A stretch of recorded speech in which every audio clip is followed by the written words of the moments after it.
The sound of tearing silk cut through the crystal silence of the dining room. Yuna's face drained of color. "Let go of my bag." "No," Doris said simply, her fingers locked around the quilted leather. Her maid's uniform felt suddenly too tight, her heart a war drum against her ribs. Chanwoo had been signing the papers with cold efficiency. Now his pen stopped mid-stroke. He looked up slowly, dark eyes moving from his fiancée to the black maid who'd worked in his household for exactly 14 days. "What do you think you're doing?" Doris met his gaze without flinching. "Sir, I know exactly what I'm doing. Saving your mother's life." The words hung in the air like smoke. Then Yuna's hand flew toward Doris's face, a vicious arc meant to silence, to punish, to remind this outsider of her place. But Doris was faster. She yanked the bag hard. Her body weight throwing Yuna off balance. The bag ripped. Everything spilled. Gold bars hit the mahogany table with sickening thuds. 1, 2, 3. Bundles of foreign currency scattered across the white tablecloth like confetti at a funeral. And there, glinting under the chandelier light, the dragon seal rolled to a stop directly in front of Chanwoo's frozen hand. The mansion held its breath. Madame Kang's mouth opened in shock, her trembling hands pressed to her chest. The dangerous men in tailored suits leaned forward, their faces carved from stone. And Chanwoo, the man who'd built an empire on reading people, stared at the evidence of betrayal spread before him like an autopsy. Yuna's perfect mask shattered. "She planted that. She's trying to frame me." But Doris wasn't looking at Yuna anymore. She was looking at Chanwoo. At the moment, his world tilted on its axis. At the exact second, he realized that the wrong woman had been invisible to him all along. "Your mother never lost anything," Doris said quietly, her voice steady, despite the adrenaline screaming through her veins. "She was being robbed, and I can prove it." For 3 seconds, no one moved. Then Chanwoo stood, slowly, deliberately. And when he spoke, his voice was velvet wrapped around steel. "Prove it." This moment changes everything. The maid who was supposed to be invisible just became the most important person in the room. And the woman in the white dress? She's about to learn that stealing from a Mafia family has consequences far worse than prison.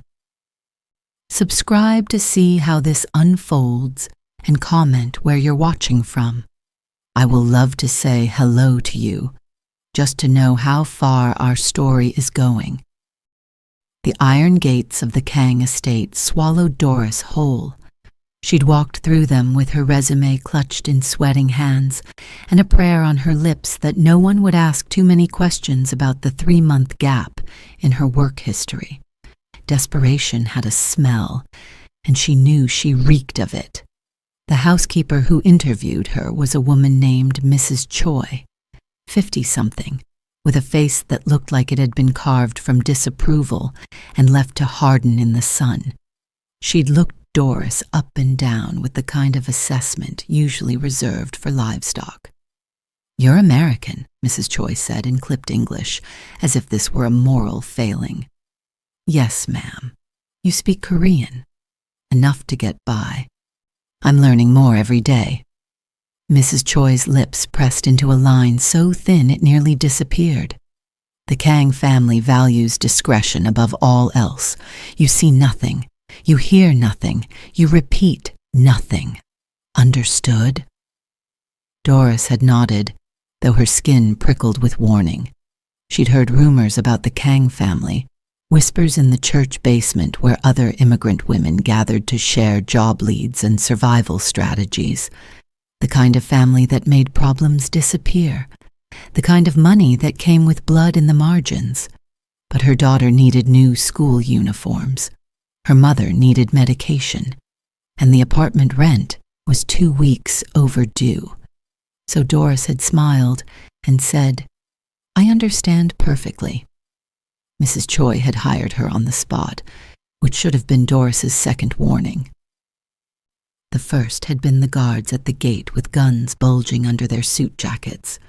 "You'll start today," Mrs. Choi said, standing abruptly. "Come, I'll show you to Madame Kang's quarters. She requires special attention."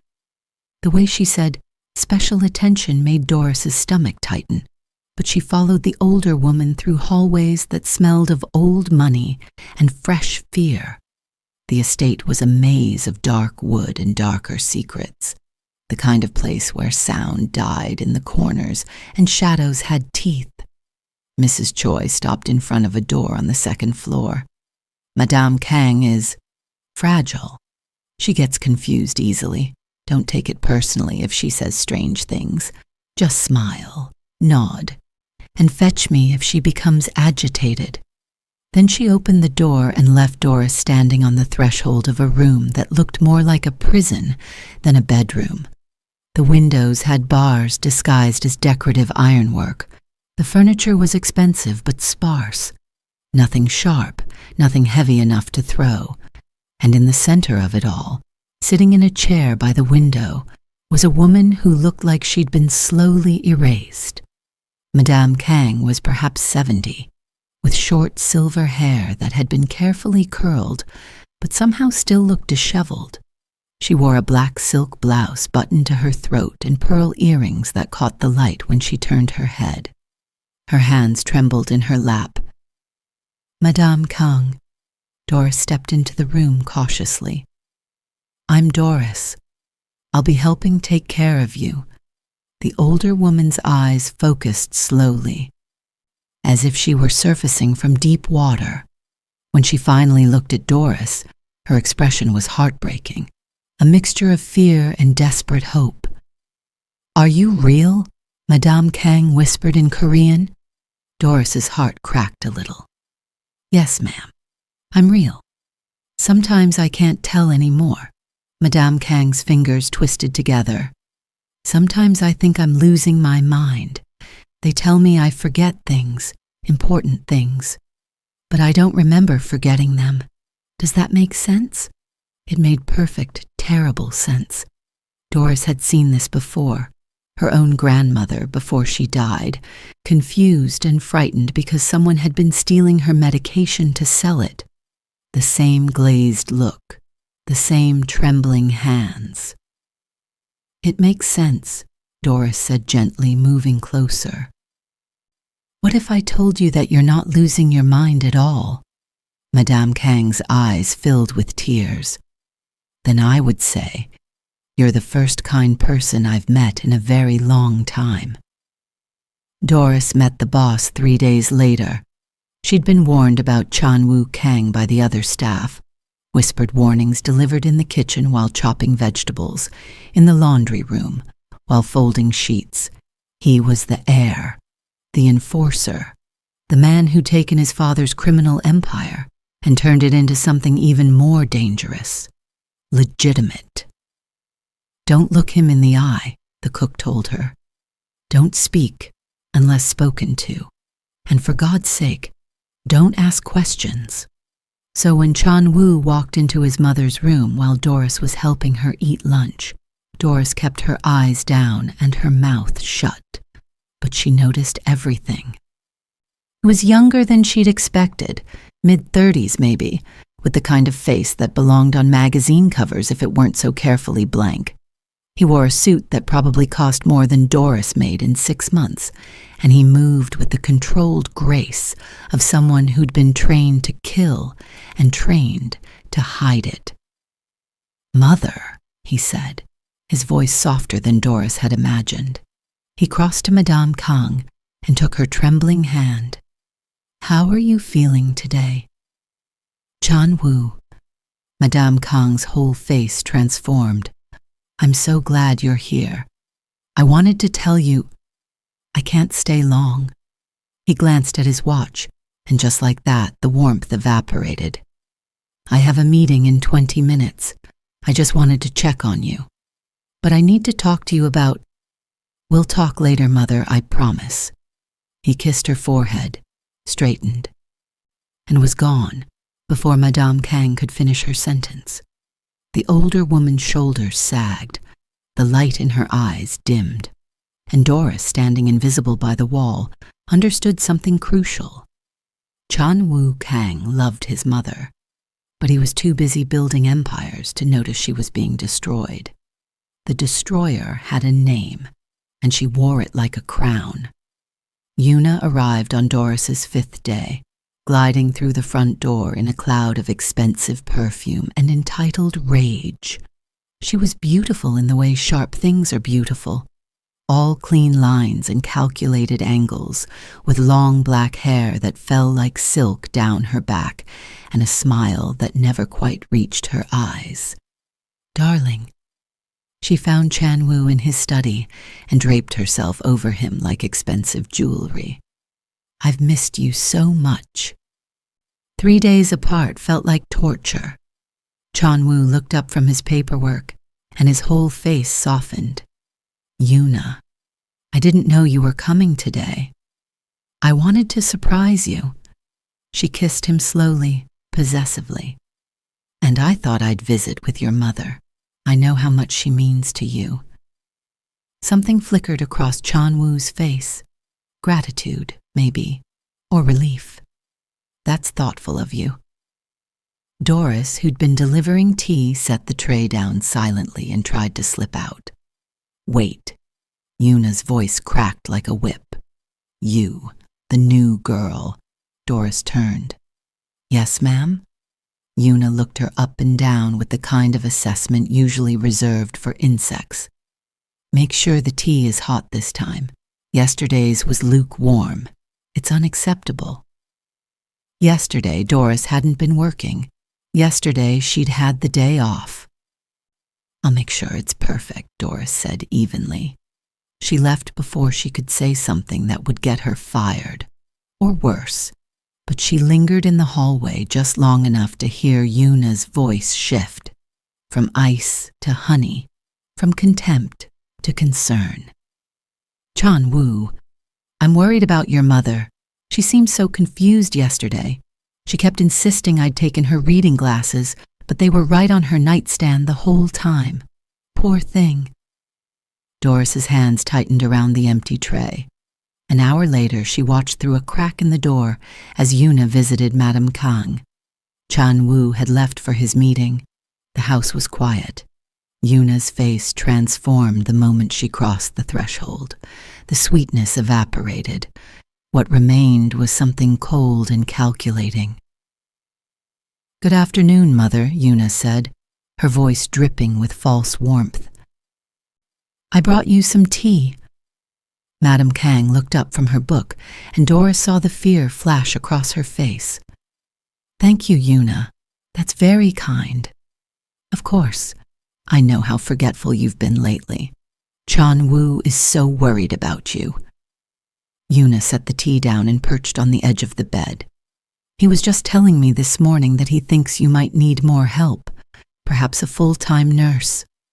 "I don't need a nurse." Madame Kang's voice shook. "I'm fine." "Are you? Because you keep losing things, important things." Yuna's smile was a blade. "It makes people wonder if you're capable of managing the family assets anymore." The family assets. The trust fund. The real reason for all of this. Madame Kang's hands trembled so hard she nearly dropped her teacup. "I haven't lost anything. Someone is taking things?" Yuna laughed, and it sounded like breaking glass. "Who would do that?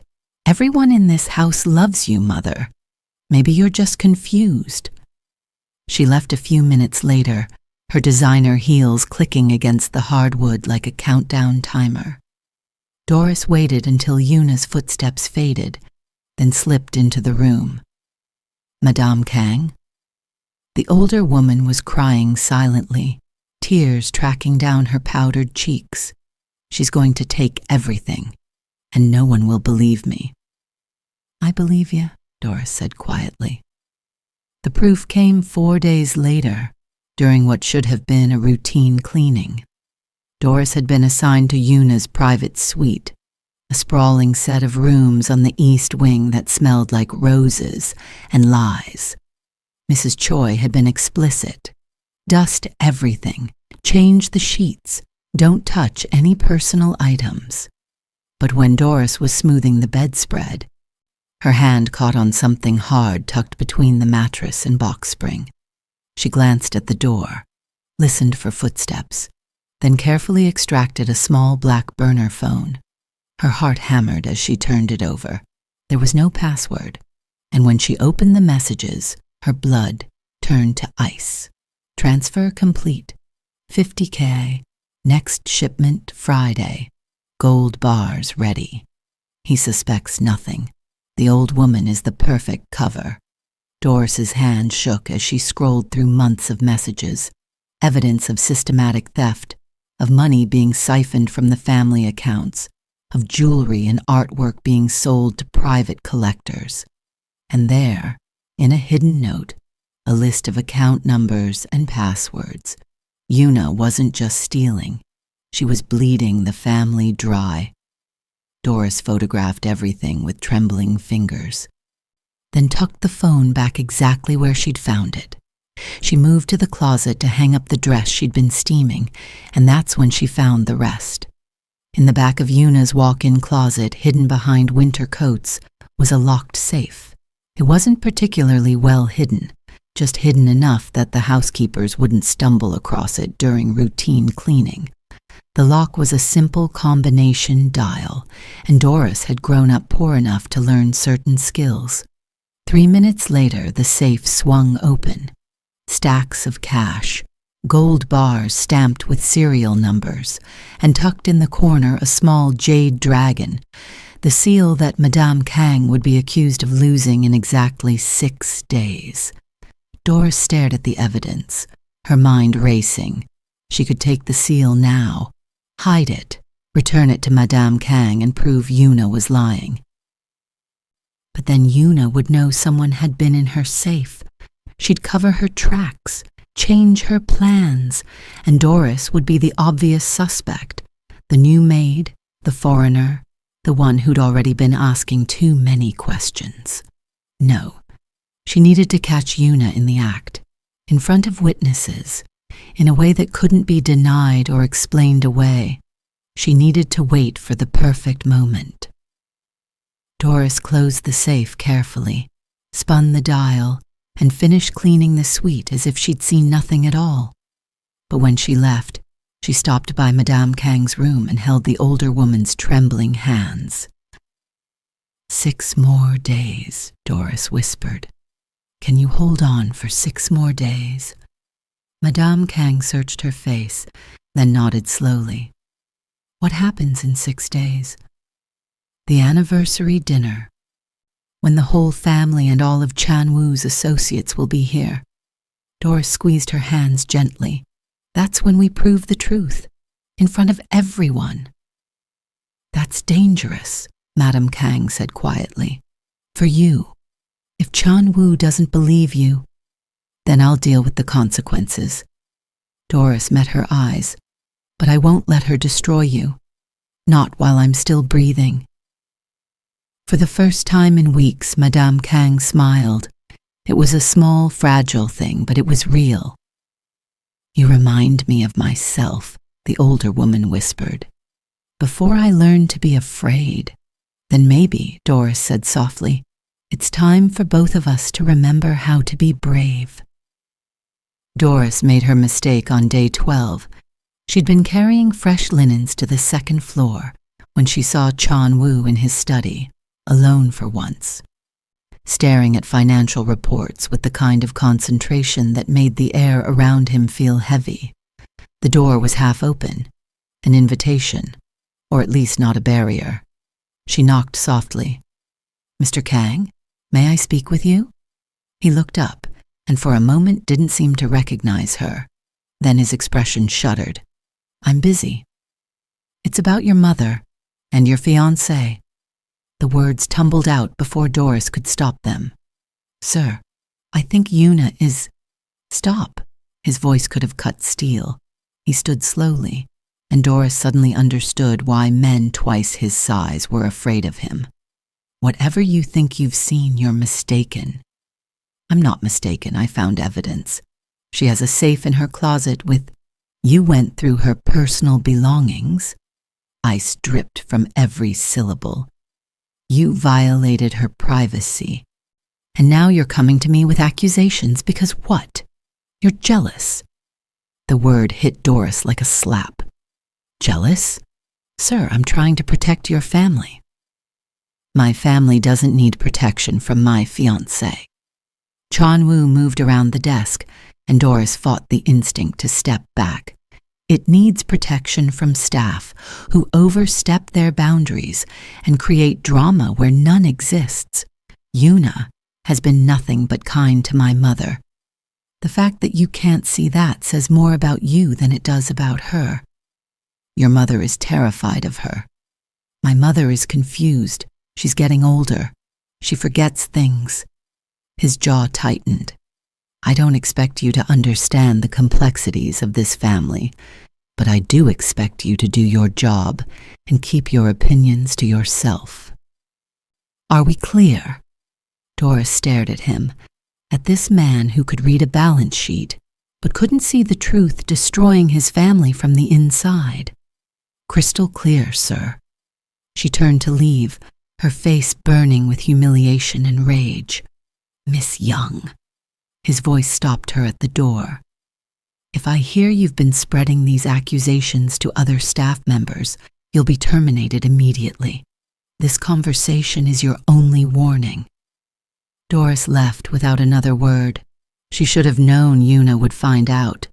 In a house full of cameras and loyal staff, secrets had a half-life of about 30 minutes. Yuna cornered her that evening in the narrow hallway between the kitchen and the servants' quarters. She moved fast, backing Doris against the wall with a smile that was all teeth. I heard you had an interesting conversation with Chanwoo today, Yuna said softly. Her perfume was suffocating at this distance, expensive and cloying. Something about me stealing from his family? I don't know what you're talking about. Don't play stupid, it doesn't suit you. Yuna leaned closer, and Doris could see the calculation in her eyes. Let me explain something about how things work in this house. Chanwoo trusts me. His associates respect me. And you? You're a foreign maid who's been here less than 2 weeks. Who do you think they'll believe? The evidence speaks for itself. What evidence? Yuna's laugh was cold. That phone you found? I've already moved it. The safe? Empty and scrubbed clean. You have nothing except your word against mine. And your word is worth exactly nothing here. Doris's heart sank even as her spine straightened. You've been stealing from this family for months. Eventually Chanwoo will figure it out. By then, I'll be married to him. I'll have legal access to everything. And you? Yuna's fingers traced the collar of Doris's uniform almost gently. You'll be dead, or deported if you're lucky. These things can be arranged so easily. A word in the right ear, a suggestion that you've been stealing, an unfortunate accident. She stepped back, her smile widening. Stay quiet. Finish your shift at the anniversary dinner tomorrow and then disappear. That's your only option. Because if you try to expose me again, I'll make sure you disappear permanently. And no one, not Chanwoo, not his mother, not anyone, will ever ask what happened to the help. She walked away, leaving Doris shaking against the wall. But Doris had grown up in neighborhoods where girls learned to fight or learned to die. She'd survived eviction notices and empty refrigerators and men who thought no was negotiable. She'd be damned if she'd let some designer-wearing sociopath scare her into silence. Tomorrow, at the dinner, in front of everyone who mattered, that's when the truth would come out. Yuna just didn't know it yet. The morning of the anniversary dinner, Doris woke to find her room had been searched. Not obviously. Whoever had done it was professional. But Doris had her own system of invisible markers, learned from years of living in places where landlords and roommates couldn't be trusted. The hair she'd placed across her drawer was gone. Her suitcase zipper was pulled one tooth too far to the left, and tucked inside her pillowcase, wrapped in tissue paper, was an expensive men's watch. Doris stared at it, her mind racing. It was platinum, with tiny diamonds marking the hours, the kind of watch that cost more than she'd make in 5 years. She recognized it immediately. She'd seen it on the wrist of one of Chan-woo's associates during a business meeting last week. The frame job was elegant in its simplicity. At some point during tonight's dinner, the associate would notice his watch was missing. Yuna would suggest searching the staff quarters, and they'd find thousands of dollars worth of stolen property in Doris's room. Jealous. Stealing. Terminated or worse. Doris smiled grimly and moved the watch to a new location. Tucked inside the lining of Yuna's favorite clutch, the quilted black bag she carried to every important event. The bag she'd be carrying tonight. Two could play this game. The dining room had been transformed into something between a wake and a war council. Black candles flickered on the long mahogany table. Photographs of Chan-woo's late father watched from the walls with dead eyes, and the guests, powerful men, in expensive suits, with violence humming beneath their civilized surfaces, filled the room with cigarette smoke and dangerous silence. Doris worked invisibly, serving wine and clearing plates, while her heart hammered against her ribs. Madame Kang sat at the table's head, beautiful and terrified in black silk, her hands trembling around her glass. Chan-woo sat to her right, his face carved from stone as he listened to business discussions that probably involved bodies and offshore accounts, and Yuna sat to his left, perfect in white textured dress, playing the role of devoted fiancé with Oscar-worthy precision. "More wine, Mother?" Yuna's voice carried clearly. "Oh, I'm sorry. I forgot you're not supposed to drink with your medication, although I suppose it doesn't matter since you keep forgetting to take it anyway." Nervous laughter rippled around the table. Madame Kang's face flushed with humiliation. "She takes her medication," Doris said quietly, refilling a guest's glass. Every head turned. The temperature in the room dropped 10 degrees. "I'm sorry." Yuna's smile was poisonous. "Did the help just contradict me?" "I said she takes her medication every day." "I make sure of it." Doris kept her voice steady, though she could feel Chan-woo's lethal stare. "She's not forgetful. She's not confused. She's fine." "Chan-woo, are you going to let your staff speak to me this way?" Yuna's hand found his arm, her fingers tightening possessively. "This is exactly what I was telling you about. The new maid has been insubordinate since day one." Chan-woo's jaw tightened. "Miss Young, return to the kitchen. Now." But Yuna wasn't finished. She stood abruptly, her chair scraping against hardwood. "Actually, before she goes, perhaps she can help us solve a little mystery. Mother, where is the dragon seal? I wanted to show it to our guests, but you seem to have misplaced it." Again. The room went silent. The dragon seal, the jade artifact that represented the family's power, passed down through 3 generations, was more than jewelry. It was a symbol. Losing it was unthinkable. Madame Kang's face crumpled. "I didn't lose it. I would never lose it.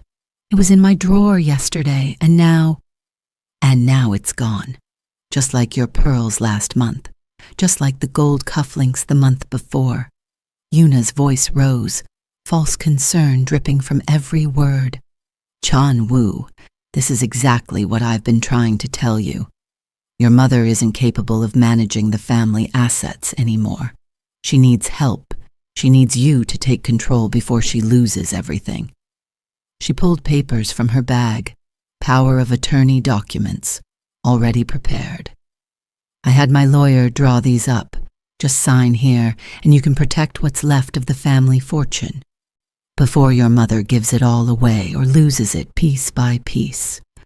Chanwoo stared at the papers, at his weeping mother, at the witnesses watching with predatory interest. Then he reached for the pen, and Doris stepped forward. "She didn't lose it," Doris announced, her voice shaking but clear. Every eye in the room turned to her, and she felt the weight of their attention like a physical thing. Madame Kang didn't lose anything. "I told you to return to the kitchen," Chanwoo said quietly, and the threat in his voice could have leveled buildings. "I will. Right after I prove that your fiancé has been stealing from your family for months." Doris turned to Yuna, whose face had gone very still. "Check her bag." For a moment, no one moved. Then Yuna laughed, too high, too sharp. "This is insane. Chanwoo, she's clearly unstable. She's been making accusations since the day she arrived." "Then you won't mind showing everyone what's in your bag," Doris said. "I certainly will mind. My personal belongings are none of your business." Yuna clutched the quilted bag to her chest.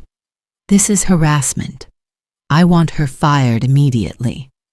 But something had shifted in Chanwoo's expression, some tiny seed of doubt taking root. He looked at his mother's tear-stained face, at Yuna's white-knuckled grip on her bag, at Doris, who stood trembling but defiant in her maid's uniform. "Show me," he said quietly. "Chanwoo, you can't be serious. Show me the bag." Yuna's mask cracked, just for a second, but enough.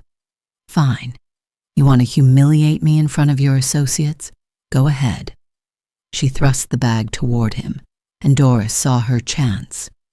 She lunged forward and grabbed the bag before Chanwoo could take it. Yuna shrieked and yanked back, her perfect composure dissolving into rage. "Let go!" "No." They struggled, two women locked in a tug-of-war over evidence and truth, and the future of a family neither of them was born into. Yuna's manicured nails raked across Doris's hands. Doris held on anyway, pulling with all her strength. The sound of tearing silk cut through the chaos. The bag ripped, and everything spilled. Gold bars hit the table with sickening thuds. 1, 2, 3, 4. Bundles of cash scattered across the white tablecloth like confetti at a funeral. Foreign currency in denominations that made several guests sit up straighter. And there, rolling to a stop in front of Chanwoo's frozen hand, the jade dragon seal caught the candlelight and glowed like an accusation. The silence was absolute. Doris stepped back, chest heaving. Yuna stood paralyzed, her beautiful face a mask of shock and rage, and something that looked almost like fear. Madame Kang pressed both hands to her mouth, fresh tears streaming down her face. And Chanwoo stared at the evidence spread before him like he was watching his world end. "That's not mine," Yuna whispered. "She planted it. She broke into my room and planted—" "The serial numbers on those gold bars," one of the guests interrupted, leaning forward. His voice was gravelly, dangerous. "Those match the shipment that went missing from the warehouse last month, the one we thought was an inside job." Another guest picked up a stack of foreign currency. "This is Russian." "Why would you have Russian rubles unless—" He stopped, understanding dawning. "You're funding the Volkov syndicate." The room erupted.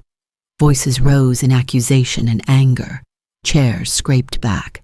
Hands moved toward concealed weapons, and through it all Chanwoo sat perfectly still, his eyes locked on Yuna with an expression that would haunt Doris's nightmares.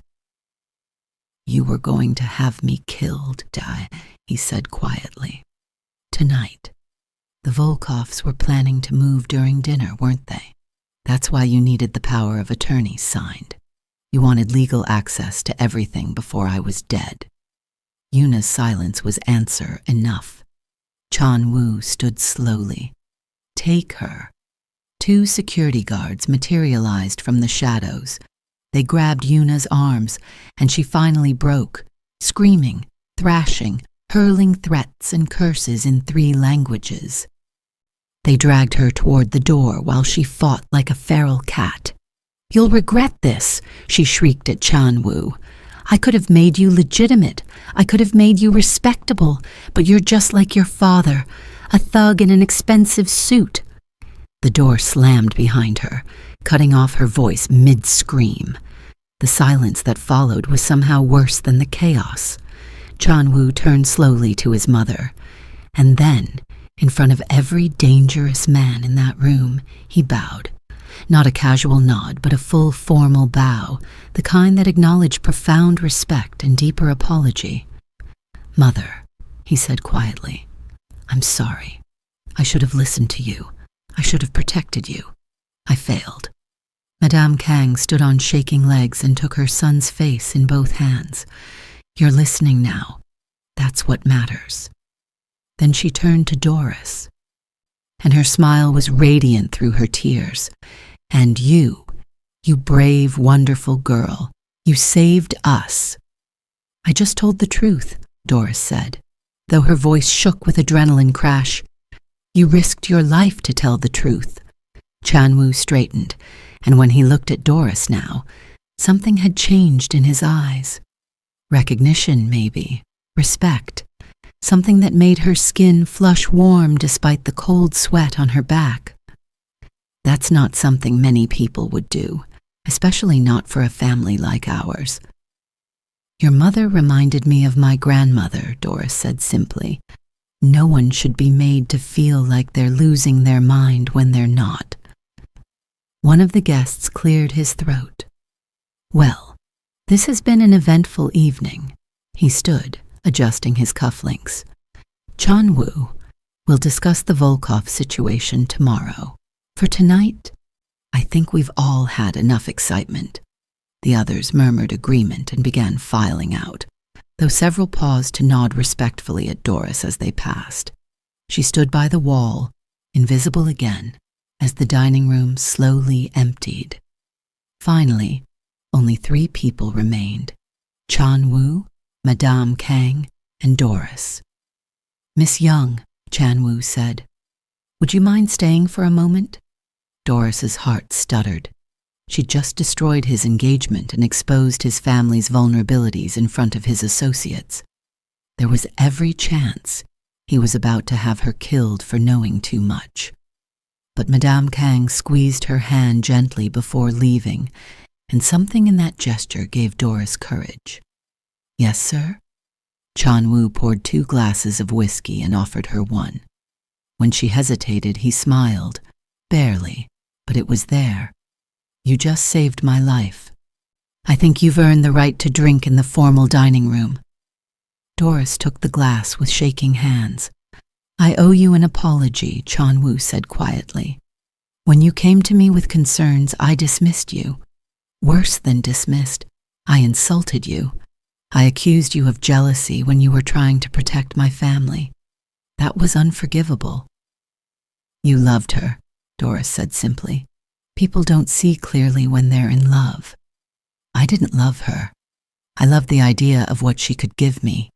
Legitimacy, respectability, a bridge to the world outside my father's shadow. He swirled the whiskey in his glass. But you're right that I didn't see clearly. My mother tried to tell me. You tried to tell me. And I was too arrogant to listen. You're listening now, only because you forced me to. He looked at her directly, and the intensity in his gaze made her breath catch. You broke protocol. You risked your job, your safety, probably your life. Why? You barely know us. You could have walked away.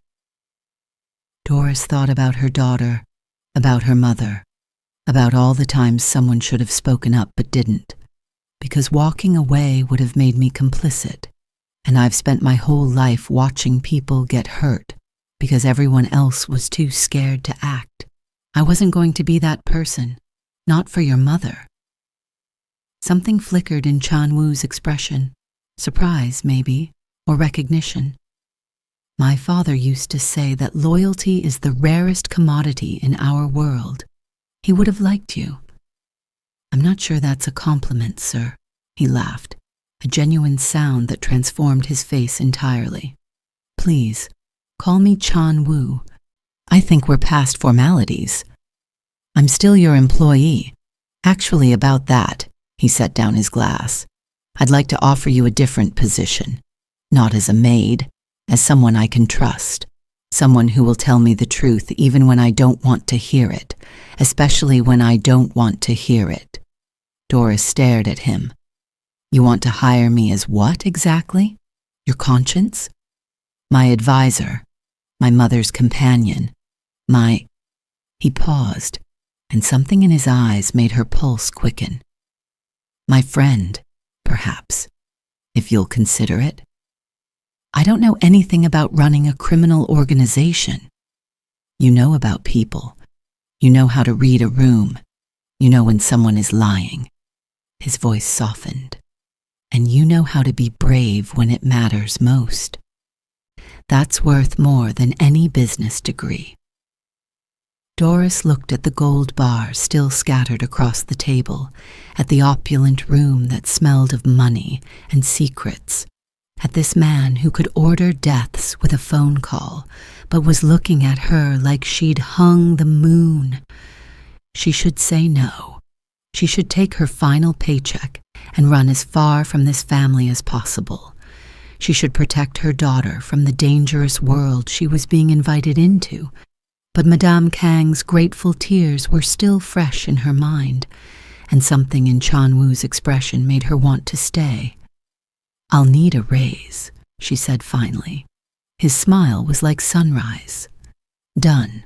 And better security. I'm not having you threatened again. And Sundays off, non-negotiable. Absolutely. And I want you to promise me something. She met his eyes directly. You listen. Not just to me, but to your mother, to your staff, to anyone who might see things you're missing. No more blind spots. You have my word. He extended his hand. Deal? Doris shook it, feeling the warmth of his palm against hers, the strength in his fingers. Deal. Good. He released her hand slowly, almost reluctantly. Now it's late, and you've had a traumatic evening. Let me drive you home. That's not necessary. Miss Young, Doris. He picked up his car keys. You just exposed a conspiracy to steal from and assassinate me. The least I can do is make sure you get home safely. Besides, his smile turned slightly sheepish. I'd like to know more about the woman who just changed my entire life. Doris felt heat rise to her cheeks. It's a long drive. I'm not in a hurry.